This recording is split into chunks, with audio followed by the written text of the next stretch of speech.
సారి ప్రత్యేకమైనటువంటి నిండు వందనాలు తెలియజేస్తూ ఉన్నాను. మొట్టమొదటిగా అవకాశం ఇచ్చిన నా దేవత దేవునికి, రెండవదిగా ఈ యొక్క సంఘంలో దేవుని యొక్క సభ్యులుగా విశ్వాసులుగా ఎదుగుచున్నటువంటి మీ అందరికీ అయినటువంటి నా నిండు వందనాలు తెలియజేస్తున్నాను. మూడవదిగా ఎవరైతే ప్రార్థనా మందిరానికి రాలేక అనేకమైనటువంటి పనులలో బిజీగా ఉన్నారో ప్రభువు వారికి మరొక తరుణం అనుగ్రహించలాగిన వారందరిని బట్టి నేను దేవుని స్తుతిస్తూ ఉన్నాను. హల్లెలూయా. నాది కూడా ఒక చిన్న సాక్ష్యం. గత 27వ తారీఖు నవంబర్ నెల మా పెళ్లి రోజు. స్తోత్రం. 27వ తారీఖున మా వివాహ మొదటి వార్షికోత్సవాన్ని ప్రభు ఘనంగా జరిపించుకోవడానికి ప్రభు కృప చూపాడు. మన పురుషులైనటువంటి వారందరికీ, మన సంఘ పెద్దలకు వారికి ఇన్ఫామ్ చేశాను. అయ్యా మీరైనా రండి, అక్కడ చిన్న ప్రార్థన కూడికి ఏర్పాటు చేస్తున్నాను, మీరందరూ వస్తే బాగుంటుందని చెప్పి వారందరికీ తెలియజేశాను. 27వ తారీఖు లక్షవారం ఉదయకాలంలో పాస్టల్ మీటింగ్ జరుగుతుందని సంఘ పెద్ద గారు చెప్పారు. మరి అనుకోకుండా అది సాయంకాలానికి మార్చబడిందంట. నాకు ఏ ఇన్ఫర్మేషన్ లేదు, కానీ ఏదేమైనా వస్తారేమోనని చెప్పి మేము చాలా ఎదురు చూసాం. తర్వాత కాల్ చేసినప్పుడు అయ్యారు ఇక్కడ పాస్టల్ మీటింగ్ జరుగుతుందంటే మేము రాలేకపోతున్నాం, ఏమనుకోద్దని చెప్పి మరలా శ్యాంప్రసాద్ గారు సంఘ పెద్ద గారు చెప్పడం జరిగింది. హల్లెలూయా.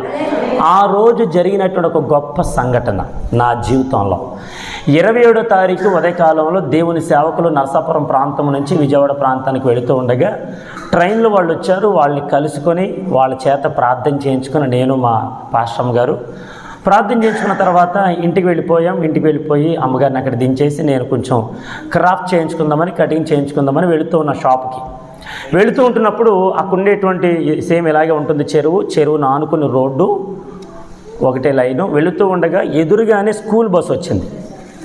స్కూల్ బస్సు వచ్చినప్పుడు ఆ స్కూల్ బస్సు వెనకాల ఒక ఆయన, కొంచెం పెద్ద వయసు కలిగినటువంటి ఆయనే కానీ చాలా స్పీడ్గా ర్యాష్గా డ్రైవింగ్ చేసుకుంటూ వస్తున్నాడు బైక్ని. ఒకసారిగా బస్సు అక్కడ ఆగిపోయేసరికి ఏం చేయాలో తెలియక వెంటనే వెనకాల నుంచి వచ్చేద్దామని సడన్గా ఇటు తిప్పాడు. ఒకసారిగా తిప్పేసరికి నేను వెళుతున్నాను, ఆయన వస్తున్నాడు. ఇంకా ఏం చేయాలో కంట్రోల్ చేయలేకపోయాం. ఇద్దరు గట్టిగా గుద్దుకున్నాం. ఆయన ఎగిరి అటుపక్క పడ్డాడు, నేను ఇటుపక్క పడ్డాను. వీలంటే నిజం చెప్పాలంటే బస్సు కిందకి వెళ్ళిపోవాలి నేను. నా ప్రభు అంత ప్రమాదం నుంచి తప్పించాను. నా బైక్ అంతా కూడా మొత్తం డ్యామేజ్ అయిపోయింది. ఇదే బైకు ఎదురు ఉండేటువంటి ఆ కడ్డీలు ఉంటాయి చూసారా, దాన్ని ఏమంటారు, జోకర్లు. ఆ జోకర్లన్నీ కూడా ఇలాగ వంగిపోయినాయి. నిజం చెప్తున్నాను, నా 2 ఏళ్ళు మొత్తం ఇరిగిపోయినాయేమో, కాళ్ళు ఇరిగిపోయిందేమో, ఇప్పటికీ కొంచెం పెయిన్గా ఉన్నాయి. నా దేవుడు నా పెళ్లి రోజున మరలా నన్ను బ్రతికించి ఇటు మీ సంఘానికి కానీ, అటుపక్క కల్వరి ప్రార్థనా మందిర పరిచర్యలో సంఘ కాపురిగా కానీ దేవుడు నన్ను సజీవులుగా ఉంచాడు. దేవునికి స్తోత్రం. అందుని బట్టి నేను దేవునికి ఏమి ఇచ్చినా రుణం తెచ్చలేను. ఆమె బ్రతికున్నంతకాలం సాక్షిగా ఉంటాను. హల్లెలూయా. ఎవరు ఎంత దూరం పిలిచినా ప్రభువు పరిచర్య కోసం అలసట పడకుండా నేను ముందుకు సాగిపోయినట్లుగా ప్రార్థించాలని ప్రభుపేట కోరుతూ ఉన్నాను. హల్లెలూయా. సో దేవుడు అద్భుతకరంగా అక్కడ పెళ్లి రోజు ఉదయకాలంలో సేవకుల గుడికి జరిగింది. 27 సాయంత్రం మరలా మాకు పెళ్లి రోజు వార్షికోత్సవం జరిగింది. దేవునికి స్తోత్రం. ఇంచుమించు ఒక 100 మంది వరకు కొంచెం మాకు తోచిన దాంట్లో భోజనాలు పెట్టడానికి ప్రభు ఎంతగానో ప్రేమిని ఏర్పాటు చేయడానికి కృప చూపాడు. దేవునికి స్తోత్రం. మిమ్మల్ని అందరినీ పిలవాలని నా ఆలోచన, కానీ మన సంఘ పెద్దలు ఆ రోజే కొంచెం ఎక్కడికో ప్రాంతానికి వెళ్ళారు. వాళ్ళు కొంచెం అటు నుంచి వచ్చేసరికి చాలా లేట్ అయిందని మళ్ళీ నాకు ఇన్ఫర్మేషన్ ఇచ్చారు. ఏది ఏమైనా కానీ మనకు కళ్యాణ్ గారి ఫ్యామిలీ, తర్వాత మన ప్రియులు యవనస్తులు సమయల్ గారు, అలాగే సహోదరి మమత, వీరు 4 మా ఇంటికి రావడానికి, మమ్మల్ని ఆశీర్వదించడానికి, ప్రార్థించడానికి 4 వచ్చారు. దేవునికి స్తోత్రం. అందుని బట్టి నేను దేవుని నామని ఘనపరుస్తున్నాను. హల్లెలూయా. అందు నిమిత్తమే ప్రార్థన చేద్దాం. ప్రభు ఎట్టి రీతిలో మనల్ని కాపాడుతాడో మనకి తెలియదు, కాబట్టి దేవుని యందు నిలకడగా ఉందాం. హల్లెలూయా. దేవుని యొక్క ప్రేమను పొందుకుందాం, దేవుడిచ్చేటువంటి ఆశీర్వాదాలు సంపాదించుకుందాం, దేవుని కొరకు బ్రతికి మరి కొంతమందిని దేవుని వైపు నడిపిద్దాం. దేవునికి స్తోత్రం. చెప్పండి బిగ్గరగా హల్లెలూయా.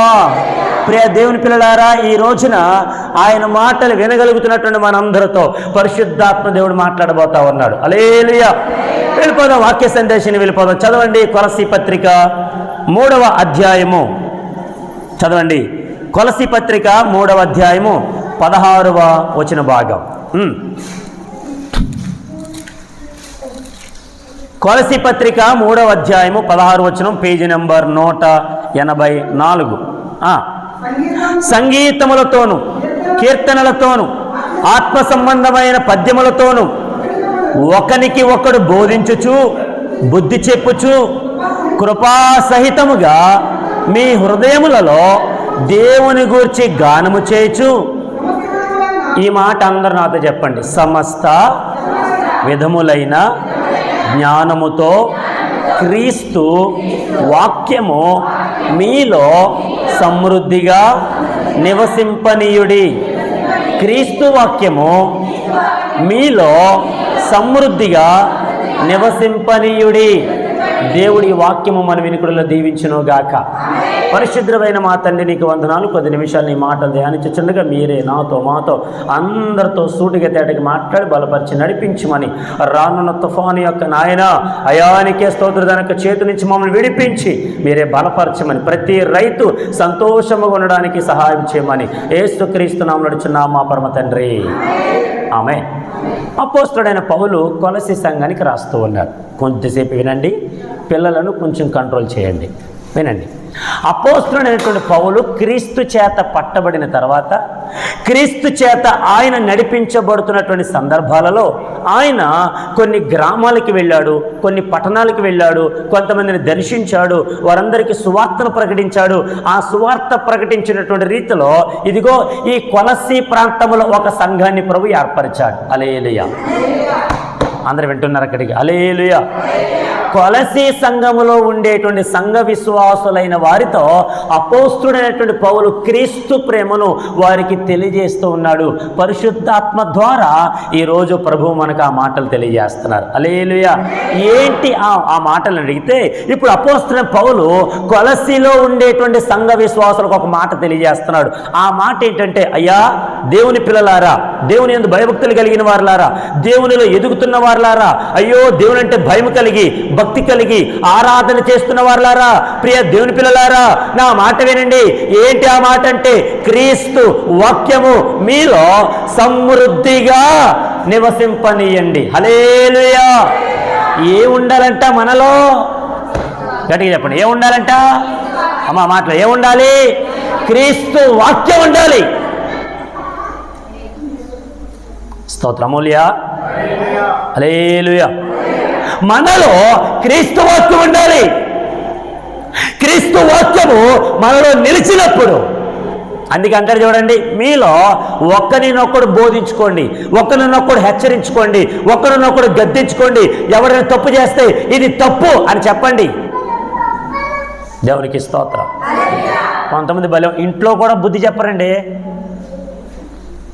భార్య ఏదైనా సరిగ్గా వండలేదనుకోండి, అమ్మాయి ఏంటి ఇట్లా వండవు, నేను కాబట్టి తిన్నాను. రేపొద్దున మన కుటుంబీకులు కానీ బంధువులు కానీ ఎవరైనా వచ్చినప్పుడు కొంచెం ఇట్లా ఉండేవనుకో, వాళ్ళు ఏమంటారు, ఎవయ్యా మీ ఆవిడ గారికి వంట ఉండడం రాదా అని మరలా నన్నే అంటారు. కాబట్టి కొంచెం జాగ్రత్తగా ఉండడం నేర్చుకో అని భర్త భార్యకు చెప్పాలి. హల్లెలూయా. చెప్పండి హల్లెలూయా.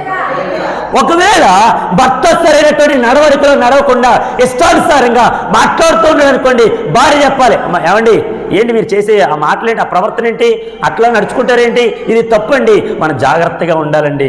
మన కళ్ళు లేదంటే మనము ఏ రీతిగా లోకాన్ని చూస్తూ ఉన్నామో లోకం మనల్ని చూస్తూ ఉందండి అని చెప్పాలి. దేవునికి స్తోత్రం.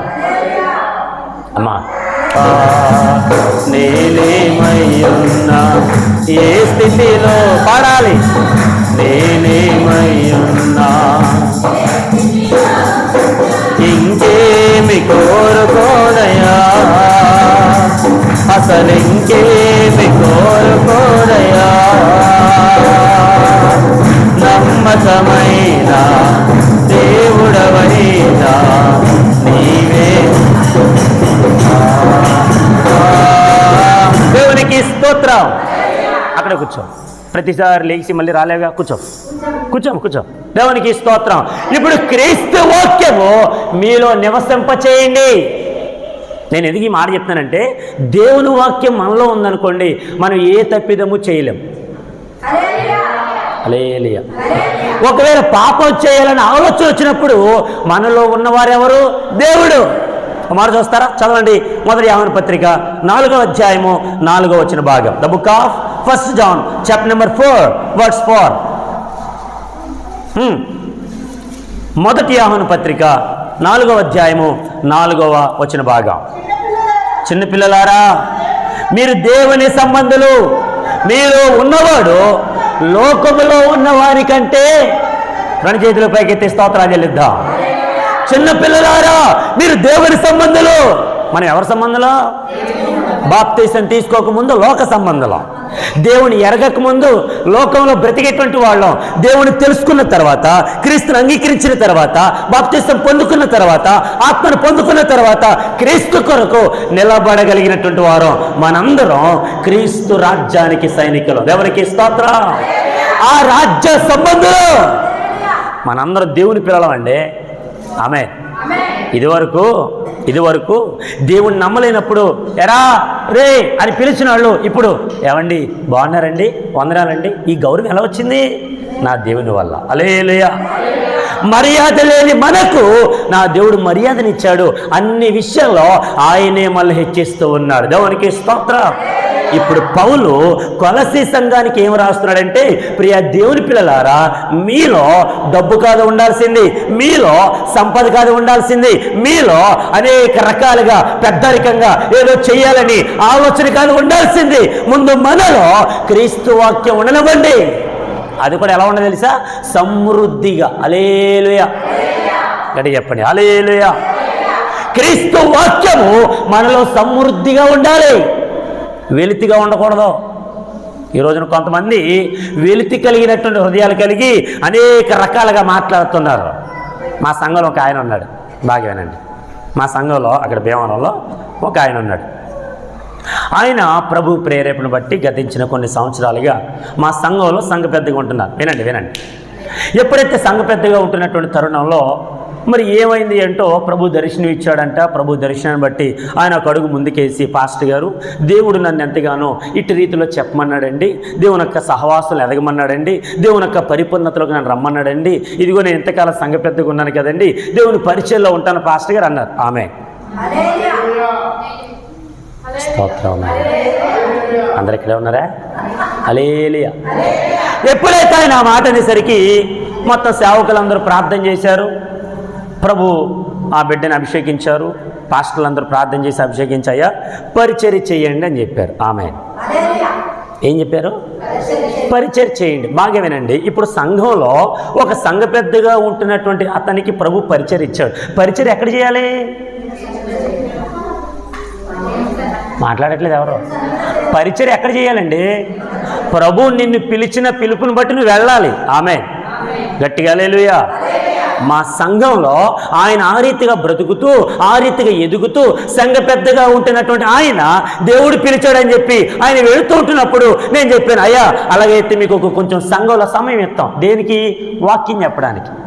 ఆమె మొదటిగా ఒక 5 నిమిషాలు సమయం ఇచ్చాం, తర్వాత ఒక 10 నిమిషాలు, తర్వాత ఒక 20 నిమిషాలు. ఈ రోజు రాత్రి మా చర్చిలో ఆన్లైన్ ప్రేయర్ జరుగుతుంది. హల్లెలూయా. ఇప్పుడు మా చర్చిలో ఆయన ఇప్పుడు అరగంట సేపు వాక్యం చెప్తారని నిన్న జరిగిన ప్రార్థన కొడుకులే చెప్పా. హల్లెలూయా. ఆయనకి చెప్పాలని ఆత్రత ఎక్కువ. ఆయన చెబుతూ ఇంచుమించు 5 నిమిషాలు ఇచ్చినప్పుడేమో 20 నిమిషాలు తీసుకున్నాడు, 10 నిమిషాలు ఇచ్చినప్పుడేమో 40 నిమిషాలు తీసుకున్నాడు. ఇప్పుడు ఇంకోసారి అవకాశం ఇస్తామా? మాట్లాడట్లేదు ఎవరు? ఇస్తామా? హల్లెలూయా. చెప్పండి, హల్లెలూయా. దేవుడు నిన్ను పిలిచినప్పుడు ఏ సమయం ఎంత చెప్పాలో చెప్పడా? మాట్లాడట్లా. అబ్రాహాముని పిలిచిన దేవుడు, రే నువ్వు వెళ్ళాలి నాయన అన్నాడు. అబ్రాహాం అన్నాడు, ప్రభువా నేను బొరకొట్టుకుంటున్నాను నాయన, ఈ ప్రాంతం అంతా కూడా ఎడారిగా ఉంది, ఎక్కడికి వెళ్ళా అడగాల అబ్రాహాం. ఆమె అడిగాడా? గట్టిగా చెప్పాలి, అడిగాడా? అడగకపోయినా ప్రయాణంలో సాగిపోతూ ఉన్నాడు అబ్రాహాం. వెళుతూ ఉన్నాడు. వెళుతున్న పక్కన భార్య అడిగింది, ఏమండి మీకేమైనా పిచ్చి పట్టిందా? ఏదో దేవుడు అంటే వెళ్ళిపోతాడేంటి, ఎక్కడికి వెళ్ళిపోతారు ఆగని అని భార్య ఏమన్నా ఆపిందా? భర్త అడుగుజాడలో నడవాలి భార్య. ఆమె ఆయన ఎట్లా నడిస్తే ఆ మార్గంలో మనం వెళుతున్నప్పుడు భర్త నిన్ను ఎంత మాత్రం కూడా తగ్గనివ్వడు. హల్లెలూయా.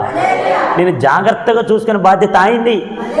ఆమె ఇప్పుడు ఈమె ఎప్పుడైతే అబ్రాహాం వెళ్ళిపోతూ ఉన్నాడో, అబ్రాహాం అడుగుతాడో భార్య నడుస్తోంది, వెళ్ళిపోతూ ఉంది. ఎక్కడ తీసుకెళ్తాను అడిగితే కనాను దేశానికి వెళ్ళిపోయాడు. హల్లెలూయా. ఈ కనాను దేశంలో వినండి, ఈ కనాను దేశంలో వాళ్ళు వెళ్ళిపోతూ ఉంటుండగా ఆ మార్గ ప్రయాణంలో జరిగినటువంటి కొన్ని సందర్భాలను బట్టి అబ్రాము దేవుని దగ్గర ప్రార్థన చేస్తున్న, ప్రభువా నువ్వు నన్ను వెళ్ళమన్నావు, నేను వెళుతూ ఉన్నాను, ఏంటి ఇక్కట్లు, ఏంటి ఇబ్బందులు, ఏంటి శ్రమలు, నన్ను ఏం చేయమంటావు అనేక రీతిలుగా దేవుని దగ్గర ప్రార్థన చేసి ముందుకు సాగిపోయాడు. హల్లెలూయా. ఈరోజు నేను అంటాను, దేవుడు నిన్ను పిలిచినప్పుడు ఏ ప్రాంతానికి వెళ్ళమంటాడు ఆ ప్రాంతానికి వెళ్ళాలి. ఆమేన్. వెళ్ళాలా వెళ్ళకూడదా? వెళ్ళాలి. నేను ఒక రోజున బైబిల్ కాలేజీలో చదువుకొని సువార్త పరిచర్య కోసం ఒరిస్సా రాష్ట్రానికి వెళ్ళాం. చెప్పాలి, ఏ రాష్ట్రం? ఒరిస్సా రాష్ట్రానికి వెళ్ళినప్పుడు అక్కడ ఉన్న వాళ్ళందరూ కూడా గిరిజనులు. చాలా ఇంకా ఏంటంటే వాళ్ళకి పెద్దవాళ్ళతో ఎట్లా మాట్లాడాలి, వాళ్ళ దగ్గర ఎలా ఉండాలి అనేటువంటి విషయాలు వాళ్ళకి తెలియదు. ఇంకో మాట ఏంటంటే వాళ్ళ వస్త్రాలు కూడా ఎలా వేసుకోవాలో తెలీదు. ఆ ప్రాంతాలకి ప్రభు మమ్మల్ని నడిపించాడు. వెళ్ళాం, సువార్త చెబుతూ ఉన్నాం, మాట్లాడుతూ ఉన్నాం, ప్రభు పరిచర్య కోసం ఎంతగానో ఆరాటపడి ఒక్కొక్క ఇంటికి వెళ్ళి కరపత్రులు పంచిపెట్టి ఒకరోజు రాత్రికాల సమయంలో అక్కడ ప్రార్థన కూడికి ఏర్పాటు చేసాం. హల్లెలూయా, గట్టిగా హల్లెలూయా. ఇక్కడ పరిచర్య, మిషనరీ పరిచర్య అంతా ముగించుకొని ఇంటికి వచ్చిన తర్వాత నెల్లూరులో మీటింగ్ జరుగుతున్నాయి. నన్ను ఎవరైతే చదివించారో ఆ పాస్టర్ గారు నన్ను పిలిచారు, బాబు నువ్వు ఈ మీటింగ్స్కి రావాలి, ఇక్కడ ఉండాలని. కానీ అక్కడికి వెళ్ళాం. అక్కడ ఒక కేరళ నుంచి ఒక ప్రవక్త వచ్చారు. ఆ ప్రవక్తగా నా మీద చేతులుంచి ప్రార్థన చేస్తున్నారు, బాబు దేవుడు నిన్ను ఘనంగా వాడుకుంటాడు. చెప్పండి, మారుమూల ప్రాంతాలకి ప్రభుని తీసుకెళ్తాడు. హల్లెలూయా. ఆయన ప్రార్థన చేయడం, అభిషేకించడం ఈ సంవత్సరంలో కొన్ని గ్రామాల వరకు, పట్టణాల వరకు, ప్రాంతాల వరకు ప్రభు నాకు ఇచ్చిన వాగ్దానాన్ని బట్టి నడిపించాడు. హల్లెలూయా. నేను ఎందుకు ఈ విషయాలు మీతో చెప్తున్నానంటే, క్రీస్తు వాక్యము మనలో సమృద్ధిగా ఉన్నప్పుడు ఎక్కడికి నడిపించాలో ఆయన నడిపిస్తాడు. నీనా తీర్మానాలు కాదు, నీనా డెసిషన్స్ కాదు, నేను అనేక రకాలుగా నేను ఇక్కడే ఉంటాను, ఈ రీతిగానే చేస్తాను, ఇది నాది అనుకోవడానికి లేదు.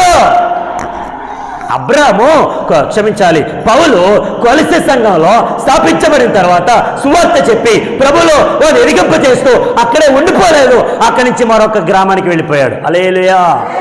అలా వెళ్ళిపోవడం వల్ల 14 పత్రికలు రాశాడు. ఏం రాశాడు? మనం ఇక్కడే ఉంటున్నాం. హల్లెలూయా. మనం కూడా సువార్త పరిచర్యకి వెళ్ళాలి, ఇంటింటికి వెళ్ళి సువార్త చెప్పాలి. హల్లెలూయా. ప్రతి గ్రామానికి వెళ్ళాలి. హల్లెలూయా. నిజం చెప్తున్నా, క్షమించండి. దేవుడు మనకి ఇంత మంచి మందిరం ఇచ్చాడు, ఈ మందిరం చూసుకుంటే ఇక్కడే ఉండిపోతున్నామేమో, క్షమించాలి. ఎక్కడి నుంచి బయటికి రావాలి. ఆమె గట్టిగా హల్లెలూయా. బయటకు వచ్చిన తర్వాత ప్రపంచం ఎలా ఉందో తెలుస్తుంది. ఎక్కడే ఉన్నాం అనుకో ఏం తెలీదు. ఇప్పుడు క్రీస్తు వాక్యము మనలో సమృద్ధిగా ఉంటే ఏం జరుగుతుందో 3 విషయాలు మీతో చెప్తా. త్వరగా ముగిస్తాను, చదవండి, నాకు ఇంకా సమయం 5 నిమిషాలు మాత్రమే ఉంది. కీర్తన గ్రంథం 25వ సంకీర్తన 12వ చరణం. కీర్తన గ్రంథం 25వ సంకీర్తన 12వ చరణం. యెహోవా యందు భయభక్తులు గలవాడెవడు? వాడు కోరుకొనవలసిన మార్గమును ఆయన వానికి బోధించును. దేవునికి స్తోత్రం. గట్టిగా హల్లెలూయా. ఇప్పుడు క్రీస్తు వాక్యము మనలో సమృద్ధిగా ఉన్నప్పుడు ఒకటి మనం ఎలా ఉంటుంది తెలుసా? దేవుని యందు భయభక్తులు కలిగి ఉంటాం. హల్లెలూయా. చెప్పండి, హల్లెలూయా. భర్త అంటే ఇష్టం కలిగినటువంటి భార్య భర్త ఏం చెప్పినా చేస్తుంది. ఆగిపోయారు చూసారా? దేవునికి స్తోత్రం. భర్త అంటే ప్రేమ కలిగి, ఇష్టం కలిగి, భర్త అడుగు జాడల్లో నడవడానికి తన ఇంటి వారందరినీ విడిచిపెట్టి వచ్చినటువంటి భార్య భర్త ఏం చెప్పినా, నా వైపు చూడట్లేదు, ఏం చెప్పినా గట్టిగా చెయ్యాలి, వినాలి. ఎస్, వెరీ గుడ్, హల్లెలూయా. వినాలి, చెయ్యాలి. నేను అంటాను, ఇప్పుడు లోకాన్ని విడిచిపెట్టి వచ్చావుగా దేవుని దగ్గరికి. లోకమంటే నాకు వద్దు ప్రభువా, లోకములు ఉన్నదంతయు శరీరాశ, నేత్రాశ, జీవపు డబ్బు ఇది నాకు వద్దు అని క్రీస్తుని వెంబడించి ఆయన దగ్గరికి వచ్చావుగా. మరి ఆయన ఎందుకు భయము భక్తి ఉందా? ఏదో పేరుకు మాత్రం భయం కలిగి, భక్తి కలిగి, అయ్యి బాబు ఈరోజు ఆరాధన అండి, ఎల్లపోతే పాస్టర్ గారు ఊరుకోండి, పాస్టర్ గారు అయ్యి బాబు చాలా గద్దించి చెప్పా. చెప్పండి, హల్లెలూయా. లోకాన్ని విడిచిపెట్టిన నీవు క్రీస్తు దగ్గరికి వచ్చిన తర్వాత ఈ క్రీస్తు వాక్యము నీలో సమృద్ధిగా ఉన్నప్పుడు దేవుడు అంటే భయము భక్తి ఉంటుంది. ఈ రోజున దేవుని ఆలయం అంటే భయం లేదు, భక్తి లేదు. ఇష్టానుసారంగా వస్తున్నారు. పాస్టర్ గారికి మైక్ ఎట్లేదు కదా, ఇంకా అసలు మేము వచ్చేసరికి ఎవరు ఆన్ చేయలేదండి దీన్ని. క్షమించాలి మమ్మల్ని. మేము వచ్చేసరికి ఎవరు ఆన్ చేయాల. యోసేపు గారు అంటున్నారు, అయ్యా మాకు తెలియదండి, అది ఎలాగ ఆన్ చేయాలి నాకు తెలియదండి, చాలా ట్రై చేశానండి. మరి తెలిసిన వాళ్ళైనా వచ్చేమని చేస్తున్నారా? హల్లెలూయా. 2 చేతులు పైకెత్తి హల్లెలూయా. తెలుసుకోండి యవనస్తులారా, ఎవరైతే ఉన్నారో అమ్మ మీరు కొంచెం దాన్ని ఎట్లా ఆన్ చేయాలి ఏంటో వచ్చి కొంచెం పాటలు వేయండి. యవనస్తులందరూ త్వరగా రండి, ప్రార్థన చేయండి, ప్రార్థనలు ఏకీభవించండి. ప్రభువా మా దాసులు వస్తున్నారు నాయన, క్షేమకరంగా నడిపించండి, మా సంఘ బిడ్డలందరూ నడిపించండి, సంఘమును ఉత్తేజపరచండి, సంఘమును బలపరచండి, సంఘ సరిహద్దులు విశాలపరచండి, మా సంఘమును విస్తరింపజేయండి అని ప్రార్థన చేయండి. పాస్టర్ గారు వచ్చి ప్రార్థన చేసి పాటలు పాడేంత వరకు కూడా ఒక్కడు ఉన్నట్లు నాకు తెలిసి. అదిగో కోటేశ్వర గారు ఒక్కరే టయానికి వచ్చి ఇక్కడ కూర్చుంటారు. కోటేశ్వర గారు ఒక్కరే. హల్లెలూయా చెప్పండి. హల్లెలూయా. మనం ఏమైనా సంఘానికి దూరంగా ఉన్నామండి, పక్కనే ఉన్నామా? చాలా దగ్గరగా ఉన్నాం. హల్లెలూయా హల్లెలూయా. వినండి, ఒకటి క్రీస్తు వాక్యము మనలో సమృద్ధిగా ఉంటే, ఆ సమృద్ధి కలిగినటువంటి వాక్యాన్ని మనం వినగలిగితే, ఒకటి దేవుని యందు భయము భక్తి కలిగి ఉంటాం. హల్లెలూయా. ఇప్పుడు భయము భక్తి ఒకటే కాదు, 2 విషయం అన్నాడు. వాడు కోరుకొనవలసిన మార్గమును ఆయన వానికి బోధించును. హల్లెలూయా. గట్టిగా హల్లెలూయా. నీ మాట నీ పిల్లలు వింటేనే నీ పిల్లలకి ఏం కావాలన్న ఆలోచించుకునేస్తావు. నాన్న రేపొద్దున క్రిస్మస్ వచ్చేస్తుంది కదా నాన్న, వైట్ డ్రెస్ వేసుకోమన్నారు పాస్టర్ గారు, దేవదూతలాగా ఉండమన్నారు పాస్టర్ గారు, మళ్ళీ ఆ ఒక్క డ్రెస్ కాదంట, క్రిస్మస్ డ్యాన్సులు వేస్తారంట, డ్యాన్స్ చేసినప్పుడు వేరేది కట్టుకోమన్నా నాన్న. అమ్మ నాకు ఇది కావాలమ్మా అని అనగానే అమ్మ అంటది, కంగారెందుకు పడతామమ్మాయి, అన్ని ముందే దాచిపెట్టాను. గట్టిగా క్రిస్మస్ వస్తుందని నీ పిల్లల గురించి నువ్వు ముందే కొనేసి అన్నీ చేంజ్ చేసి బీరువాలు పెట్టేసి కరెక్ట్గా సమయం రాగానే ఆ పాప చూస్తుంది, మమ్మీ ఎప్పుడు కొన్నా మమ్మీ, నీకెందుకు వేసుకో. ఆమేన్ చెప్పండి. హల్లెలూయా. మరి నీ పిల్లల కోసం నీకు అంత ఆలోచన ఉంటే, నువ్వు ఆయన భయము భక్తి కలిగినప్పుడు, ప్రభువా ఈరోజు నేను ఏ మార్గంలో వెళ్ళాలి ఆయన, సరైన మార్గంలో నడిపించదా? ఉదాహరణకి బీలాము అనేటువంటి దైవ సేవకుడు ఉన్నాడు, బాగా ప్రవక్త. బీలాము అనేటువంటి ప్రవక్త ఇశ్రాయేలు ప్రజలు ఆ మార్గములు వెళుతుండగా బాలాకు అనేటువంటి రాజు ఏం చేశారంటే, బీలాము యొక్క స్నేహితుడైనటువంటి అనగా బీలాం ప్రవక్తని పిలిపించి, అయ్యా ఇదిగో నా మధ్య ఒక జనసమూహం ఉంది, ప్రజలందరూ ఉన్నారు, వీళ్ళందరూ నా దేశంలో చొరబడుతున్నారు, నా దేశాన్ని లాగేసుకోవాలనుకుంటున్నారు, నా రాజ్యాన్ని స్వతంత్రించుకోవాలనుకుంటున్నారు, వారిని నువ్వు శపించాలి అని ప్రవక్త అయినటువంటి ఈ ప్రవక్త ఎవరంటే దేవుని ప్రవక్త, దేవుని పక్షాన్ని వ్యాజ్యమాడాలి, దేవుని పక్షాన్ని మాట్లాడాలి. ఇప్పుడు ఈ బీలాము ప్రవక్తని పిలవగానే బీలాము దగ్గరికి వెళ్ళి వాళ్ళందరూ చూశాడంట. ఇంతకు వాళ్ళు ఎవరి ప్రజలు తెలుసా? దేవుని ప్రజలు. హల్లెలూయా. ఈ దేవుని ప్రజలను శపించమని ఒక రాజు ఎవరిని పిలిచాడు తెలుసా? దేవుని సేవకుని పిలిచాడు. హల్లెలూయా. నన్ను మాట అడిగినవండి, ఇప్పుడు మీరు అందరు దేవుని ప్రజలు కదా, మిమ్మల్ని శపించమని నన్నే ఎవరైనా ఒక దేవుని సేవకుని కాబట్టి నన్ను పిలిచి, అయ్యా ఈ ప్రజలను శపించనంటే నేను శపించచ్చా? మాట్లాడండి అమ్మా. మిమ్మల్ని ఏమన్నా అనొచ్చా? మిమ్మల్ని అంటే నా దేవుడు ఊరుకుంటాడా? హల్లెలూయా. మరి ఈ బీలాం ప్రవక్తకి తెలియాలిగా, డబ్బుకి ఆశపడి, సంపదకి ఆశపడి, బంగారానికి ఆశపడి, మొదట బాలాకు చెప్పినప్పుడు వెంటనే లోపలికి వెళ్ళి, అయ్యా బాలాకు ఒక్క నిమిషం ఆగు, నేను దేవుని దగ్గరికి వెళ్ళి ప్రార్థన చేసి విచారణ చేసి వస్తా అని మోకరించి ప్రార్థన చేస్తానంట. ప్రభువా ఈ ప్రజలు శపించమంటున్నాడు నా స్నేహితుడు, మరి శపించచ్చా? అసలు బుద్ధి ఉందా ఈ సేవకుడికి?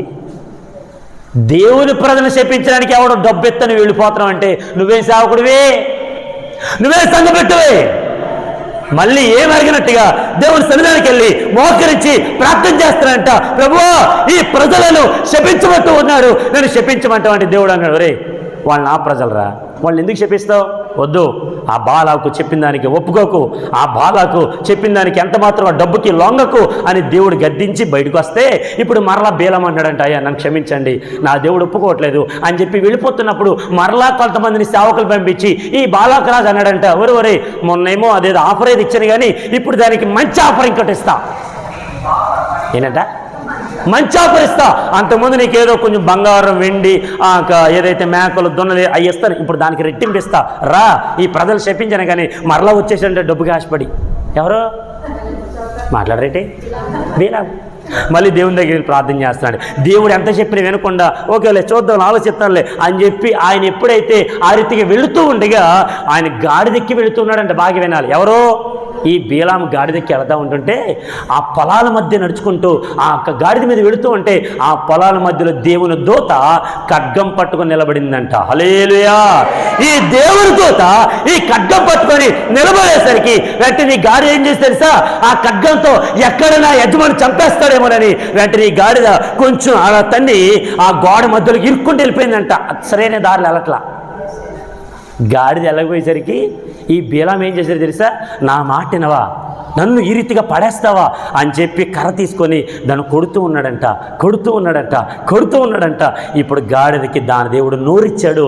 ఇప్పుడు గాడిద మాట్లాడుతుంది, రే నీకు ఎప్పుడైనా అపకారం తలపెట్టానా, ఇన్ని రోజులుగా ఇన్ని సంవత్సరాలుగా నా మీద స్వారీ చేస్తున్నావే, నా మీద ఎక్కి కూర్చున్నావే, నిన్ను ఎక్కడైనా పడేసిన సందర్భాలు ఉన్నాయా, నిన్ను ఎప్పుడైనా ఒకవేళ అనేకమైనటువంటి ప్రమాదాలు గుండా నేను ఎక్కడైనా నిన్ను పడేసానా, నేను తప్పించాను కదా, నీకు ఎంతగానో ఉపకారం చేశాను కదా, ఉపకారం చేసిన నాకు అపకారం తలపెడతావా, నన్ను చంపుతావా, నన్ను ముమ్మారు కొడతావా అని గాడిద మాట్లాడేసరికి మరి ఈ గాడిద మొహోడకని తెలియాలిగా.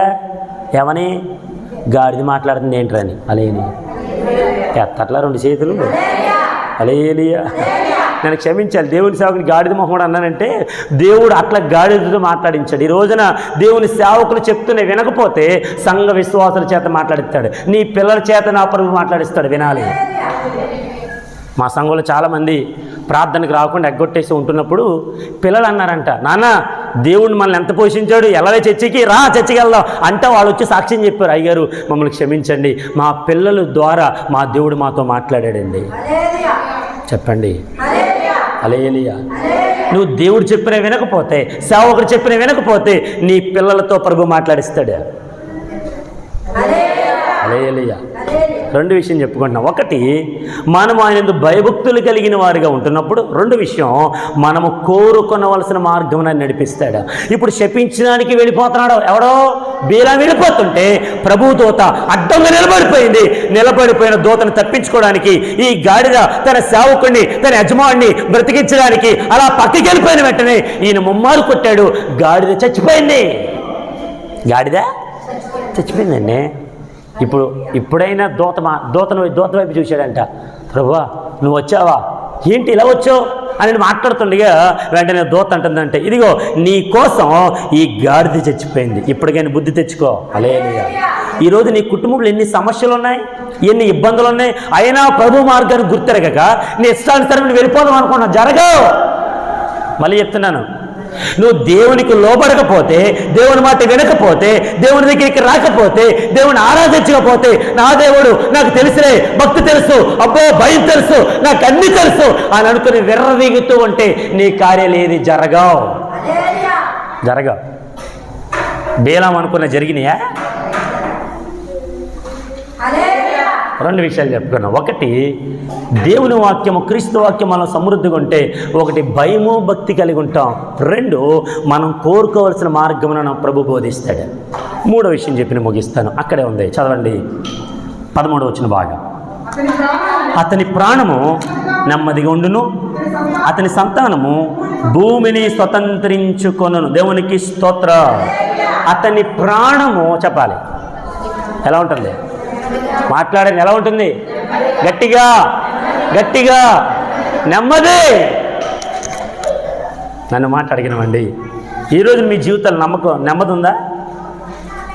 ఉందా? కుటుంబంలో 4 సంపాదిస్తారు, 5 సంపాదిస్తారు, 6 సంపాదిస్తారు. ఈ 6 సంపాదన సరిపోక ఇంకా అప్పులు ఉన్నాయంట. చెప్పండి హల్లెలూయా. ఇప్పుడు నెమ్మది ఎలా వస్తుందండి? డబ్బు సంపద వస్తుందా? ఒక చిన్న మాట చెప్తాను చూడండి. తిమోతికి రాసిన మొదటి పత్రిక 6వ అధ్యాయం 17వ వచనం. త్వరగా తిమోతికి రాసిన మొదటి పత్రిక 6వ అధ్యాయం 17వ వచనం. ఫాస్ట్ అమ్మ. మొదటి తిమోతికి రాసిన పత్రిక 6వ అధ్యాయం 6:17. ఇహమందు ధనవంతులైన వారు గర్విష్ఠుల కాక అస్థిరమైన ధనమునందు నమ్మిక ఉంచక సుఖముగా అనుభవించుటకు సమస్తమును మనకు ధారాళముగా ధారాళముగా దయచేయు దేవుని ఎడల. దేవునికి స్తోత్రం. గట్టిగా హల్లెలూయా. ఇక్కడ అన్నాడు అపోస్తలుడైన పౌలు తిమోతికి రాస్తూ ఉన్నాడు, అయ్యా తిమోతి, నువ్వు ఎవరిని దైవజనుడవు, నీ సంగతి చెప్పు. ఏమని తెలుసా? ఇహమందు ధనవంతులైన వారు గర్విష్ఠులు కాక. ఇప్పుడు నన్ను మాట అడిగినామండి, డబ్బున్నవాడికి ఏముంటుంది? డబ్బున్నవాడికి ఏముంటుంది? గట్టిగా. ఇప్పుడు డబ్బు లేని వాడికి గర్వమే. డబ్బున్నవాడికి గర్వం ఉందంటే వాడు డబ్బున్నాడు రా, ఆడు ఏదైనా చేయ అంటే ఓకే, వీడికి ఏది లేదు ఆయన ఎగిరిగిరి పడుతున్నాడు ఏంటిరా? హల్లెలూయా చెప్పండి, హల్లెలూయా. భక్తుడు అంటున్నాడు, అయ్యా తిమోతి చెప్పు, ఇహమందు అనగా ఈ లోకమందు ఎవరైతే ధనవంతులైన వారు ఉన్నారో వారు గర్విష్ఠులు కాక. కింద అంటున్నాడు, ఇప్పుడు అస్థిరమైన ధనం. ఈ ధనం స్థిరమా అస్థిరమా? జాన్ గారు, ఈ ధనం స్థిరమా అస్థిరమా? గట్టిగా చెప్పాలమ్మా. నువ్వు చచ్చిపోయినప్పుడు నువ్వు సంపాదించిన ఈ బంగ్లా వస్తుంది నీతో? నువ్వు కట్టుకున్న భర్త వస్తాడా? భార్య 9 మాసాలు మోసి పెంచావుగా, వస్తారా? పేగు తెంచుకుని పుట్టారుగా, వస్తారా? ఎవరు రారు. హల్లెలూయా. ఎవరు రాకపోక అస్థిరమునందు ఉండేటువంటి ధనమును నమ్మిక ఉంచక, ఇక్కడ చాలా అద్భుతమైన మాట, సుఖముగా అనుభవించుటకు సమస్తమును మనకు ధారాళముగా దయచేయు దేవుని యందే నమ్మికించుడని ఆజ్ఞాపించుము. దేవునికి స్తోత్రం. నువ్వు సుఖముగా బ్రతకడానికి, నువ్వు మంచిగా బ్రతకడానికి నీకు సమస్తమును ధారాళముగా దయచేశాడంట నా దేవుడు. చెప్పండి. ఈరోజు నువ్వు ఆరోగ్యవంతురాలుగా ఉన్నావు, ఇది ఎవరిచ్చారు తెలుసా? నువ్వు సంపాదించిన ధనం బట్టి రాలా. యోసేపు గారు, సంపాదించిన ధనం బట్టి మనకి ఆరోగ్యం రాలా. జాని గారు, సుధాకర్ గారు, ఇదంతా కూడా మన ప్రభువు మనకి ధారాళంగా ఇచ్చాడు. ఆమె ఏంటా ధారాళం? నువ్వు కొనకుండానే ఆరోగ్యం ఇచ్చాడు, నువ్వు కొనకుండానే ఆయుష్ని ఇచ్చాడు, నువ్వు సంపాదించకుండానే ఆయన సంపాదించిన ఆ ఆరోగ్యాన్ని మన కొరకు ఇచ్చాడు. దేవునికి స్తోత్రం. నేను ముగిస్తున్నాను. 3 విషయాలు చెప్పాను. 1, దేవుని యందు భయభక్తులు కలిగిన వారికి ఉండాలి. 2, మనం కోరుకోవలసిన మార్గంలో ప్రభు బోధిస్తాడు. 3, మనము నెమ్మదిగా ఉంటాం. ఎప్పుడో తెలుసా? క్రీస్తు వాక్యము మనలో సమృద్ధిగా ఉన్నప్పుడు. నీకు క్రీస్తు వాక్యం అక్కర్లేదనుకో, నీ జీవితంలో ఉండవు, నెమ్మది ఉండదు, దేవుని యందు భయం ఉండదు, నీకు భక్తి ఉండదు. 3, నీకు ఇష్టం వచ్చిన మార్గంలో వెళ్ళిపోతూ ఉంటావు. ఎవరు చెప్పింది నేను, వాళ్ళ మాట నేను ఎందుకు వినాలి, వాళ్ళ మాటకి నేను ఎందుకు లోబడాలి, అసలు వాళ్ళు చెప్పింది నేను ఎందుకు వినాలండి అని అనుకుంటూ నీ ఇష్టం వచ్చిన మార్గంలో గర్వంగా నడుస్తావు. దేవునికి స్తోత్రం. చెప్పండి గట్టిగా. ఇప్పుడు చెప్పండి, క్రీస్తు వాక్యము మనలో సమృద్ధిగా ఉంచుకుందామా వద్దా? గడి చెప్పండి అమ్మా. ఉంచుకుందాం వద్దా? ఉంచుకోవాలంటే ఏం చేయాలి? ఆ ఉంచుకున్న వాక్యం మళ్ళీ ఎక్కడ నడిపిస్తుంది? దేవుని యందు భయము భక్తి కలిగి నడిపిస్తుంది. సమయం అయిపోతే అయ్యో పాస్టర్ గారు వచ్చేస్తారు, త్వరగా వెళ్ళాలి అని ఆతురపడి ప్రభు మందిరానికి రావాలి. పాస్టర్ గారు వచ్చిన తర్వాత కాదు. స్తోత్రం. ఎమ్మెల్యే గారు వస్తున్నారంటే ఎప్పుడు వెళ్తావు? ఇప్పుడు వెళ్ళిపోతారా? చర్చి వదిలేసి వెళ్ళిపోతారు. కొంతమందికి ఎన్ని చెప్పినా అర్థం కావట్లేదండి. ఈరోజు ఆదివారం అమ్మ, ఈరోజు శుక్రవారం, ప్రార్థన చూసుకుని వెళ్ళండి, ఆ ఫంక్షన్కి వెళ్ళాలంటే మాకు వద్దు పాస్టర్ గారు, ఇలా రొమ్మిర్చుకొని మేము అక్కడికి వెళ్తాం. దేవునికి భయం ఉందా? మరి భక్తి ఉందా? మరి దేవుడు కార్యాలు చేస్తాడా? హల్లెలూయా, హల్లెలూయా. దేవుడి మాటలు మన వెనుకలో దీవించును గాక. అందరం మోకరించండి ప్రార్థన.